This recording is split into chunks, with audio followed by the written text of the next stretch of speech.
Nah teman-teman, dari media serbuk gergaji atau serbuk kayu ini, kita akan sulap menjadi pupuk MPK, pengganti pupuk MPK Mutiara 1616 atau pupuk MPK kimia teman-teman. Gimana caranya? Di sini udah akan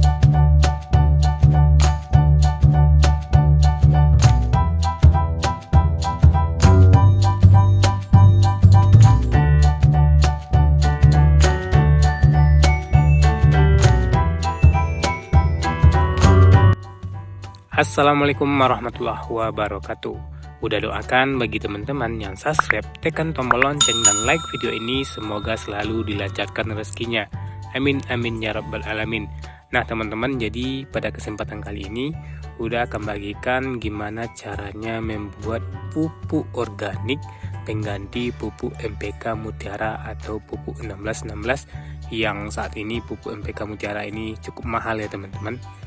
Nah, di sini udah akan bagikan gimana caranya membuat pupuk organik. Insya Allah ini bisa menggantikan MPK Mutiara teman-teman. Kita menggunakan bahan baku serbuk gergaji dan bahan baku alami lainnya. Nah, contohnya seperti ini. Ini pupuknya sudah ready dan sudah bisa kita gunakan untuk pemupukan tanaman. Bisa digunakan sebagai pupuk dasar, pupuk susulan ataupun pemupukan metode lainnya teman-teman. Nah, biasanya udah gunakan 1 genggam per 1 batang pohon. Ya, kita lanjut cara membuatnya. Nah, di sini kita manfaatkan yang namanya media serbuk gergaji atau serbuk kayu. Sebenarnya ada lagi media-media lain yang bisa kita gunakan. Namun kali ini kita fokus menggunakan media serbuk gergaji karena ada di berbagai daerah serbuk gergaji ini lebih banyak dibanding dengan media-media dari bahan-bahan limbah lainnya. Jadi serbuk gergaji ini cukup mudah didapat ya teman-teman. Kalau di sini sih udah gratis ya teman-teman. Walaupun dibeli biasanya itu hanya 5.000 per karung goni belang. Nah, bahan utamanya itu serbuk gergaji dan bahan kedua teman-teman itu pasmo. Nah, ini teman-teman, pasmo ini jangan ditanya lagi ya. Insya Allah pasmo ini adalah pupuk terbaik ya, pupuk organik terbaik pengganti MPK ya. Jadi kalau teman-teman masih ragu, teman-teman bisa searching di Google ya, di informasi yang valid apa itu pupuk pasmo dan fungsinya apa ya. Intinya pasmo ini adalah sebagai pengganti MPK Mutiara atau MPK 1616. Nah, media selanjutnya yaitu arang sekam atau abu sisa pembakaran. Jadi teman-teman bisa menggunakan abu sisa pembakaran ataupun arang sekam. Jadi ada 3 media ya teman-teman, yaitu serbuk gergaji, arang sekam, dan pasmo tadi. Jadi ketiga yang kita campur nanti ini akan menjadi pupuk super teman-teman. Oke, kita lanjut cara pembuatannya. Di sini udah akan jelaskan cara pembuatannya secara teori saja karena kita sudah memiliki stok pupuk yang banyak. Kebetulan saat ini udah belum membuat, jadi kita bagikan secara teori saja. Yaitu kita langkah pertama itu pengadukan antara media serbuk gergaji dengan media abu sekam ataupun abu sisa pembakaran teman-teman. Perbandingannya biasanya ya udah gunakan cukup 7:3 saja, yaitu serbuk kayu 7 kilo dan arang sekam atau abu itu 3 kilo. Kalau teman-teman tidak punya arang sekam atau abu, teman-teman bisa ganti juga dengan kohe.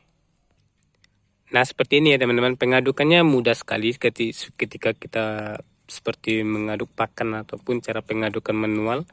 Nah, guna untuk pengadukan ini adalah sebagai yang pertama itu adalah sebagai pengkompos alami, yang mana arang sekam ataupun abu sisa pembakaran itu pengganti dolomit dan pengganti urea teman-teman ya. Jadi ini membantu mengompos ataupun membantu melapukkan serbuk kayu teman-teman. Nah, itu gunanya. Sebenarnya bisa dicampur dolomit tapi nanti unsurnya tidak kompleks.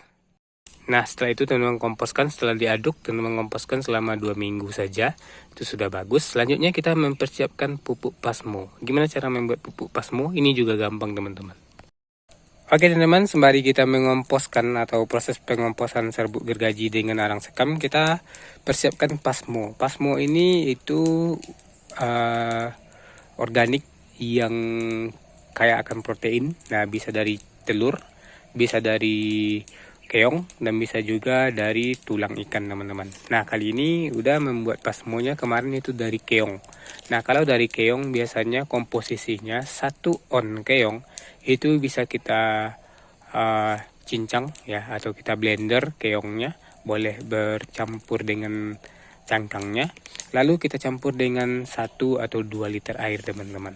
Jadi komposisinya 1 on keong untuk 1 liter air.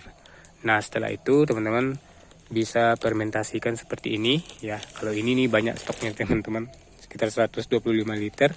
Nah, teman-teman bisa fermentasikan keong ini, lalu dikasih IM4 juga bagus, dikasih Yakult juga bagus sedikit ya.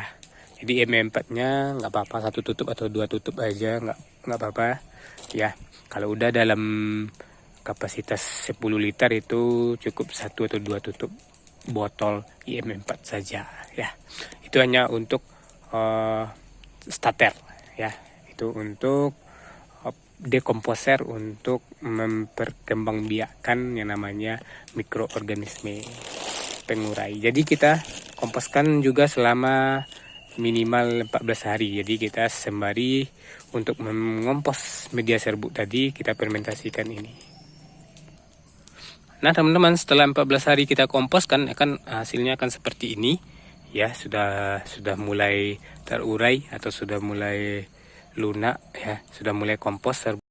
Nah teman-teman, selanjutnya kita melakukan penyiraman media kompos dari serbuk kayu dengan dicampur dengan pasmo. Ini akan menjadi pupuk NPK yang super dahsyat teman-teman.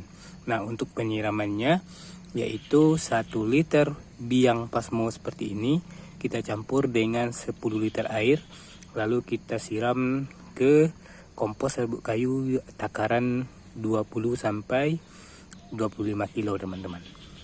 Jadi ini membantu mencukupkan unsurnya.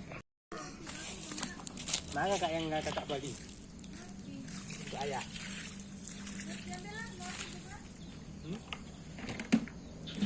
Ya. Hah? Ayah. Ya boleh naik itu. Nah teman-teman, itulah penjelasan singkat tentang pembuatan pupuk NPK organik. Nah ini dikatakan lebih bagus dari NPK mutiara atau NPK kimia, yang mana NPK organik ini selain untuk menyuburkan dan memenuhi unsur yang dibutuhkan oleh tanaman, juga sebagai pembenah tanah teman-teman. Nah untuk pengaplikasiannya itu seperti kita pemberian pupuk NPK atau pupuk tabur lainnya. Nah ini tidak ada overdosisnya, jadi ini sangat aman untuk tanah dan tanaman teman-teman ya. Nah kalau teman-teman penjelasannya nanti kita jelaskan lebih rinci.